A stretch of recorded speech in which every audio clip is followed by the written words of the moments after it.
গালা ইউনিয়নের ভেড়াখোলা আমেনা খাতুন উচ্চ বিদ্যালয় মাঠে আজ অনুষ্ঠিত হয়েছে ইসলামী ছাত্র শিবির গালা ইউনিয়ন শাখা কর্তৃক আয়োজিত ক্রিকেট টুর্নামেন্টের সেমিফাইনাল ম্যাচ।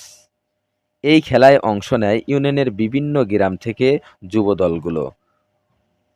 বিকাল ৪টা ৩০ থেকে শুরু হওয়া এই ম্যাচ দেখতে মাঠে ভিড় করে অসংখ্য ক্রীড়াপ্রেমী দর্শক। আয়োজকরা জানান, বর্তমান সময়ে যুব সমাজ নানা ধরনের আসক্তিতে জড়িয়ে পড়ছে। বিশেষ করে মোবাইল ফোন ও মাদকের প্রতি আকৃষ্ট হয়ে পড়ছে অনেকেই। তাই তরুণদের খেলাধুলার মাধ্যমে সুস্থ ও সঠিক পথে রাখতে এই ক্রিকেট টুর্নামেন্টের আয়োজন করা হয়েছে। তারা বলেন, খেলাধুলায় শুধু শরীরচর্চা নয়, এটি মানসিক প্রশান্তি ও সামাজিক সম্প্রীতির একটি বড় মাধ্যম।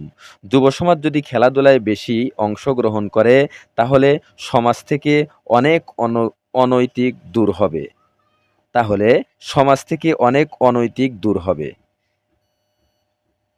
এই আয়োজনকে ঘিরে এলাকায় ব্যাপক উৎসাহ দেখা যায়। খেলোয়াড় ও দর্শকদের মাঝে উৎসবমুখর পরিবেশ তৈরি হয়। এই সেমিফাইনাল ম্যাচ শেষে শীঘ্রই চূড়ান্ত পর্ব অর্থাৎ ফাইনাল ম্যাচ আগামী শুক্রবার অনুষ্ঠিত হবে বলে জানিয়েছেন আয়োজকরা। এই ছিল গালা ইউনিয়ন থেকে আমাদের প্রতিবেদনে। খেলাধুলার এই সুন্দর উদ্যোগ সমাজে ইতিবাচক পরিবর্তন আনুক, এই কামনায় থাকলো আমাদের পক্ষ থেকে শুভেচ্ছা। নাজমুল হাসান, বাংলা বার্তা টিভি, চরবরণিয়া, শাজাদপুর, সিরাজগঞ্জ।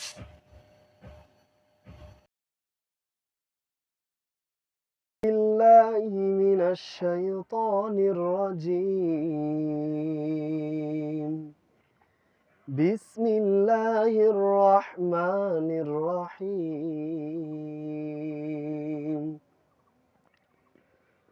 وقال موسى يا فرعون إني رسول من رب العالمين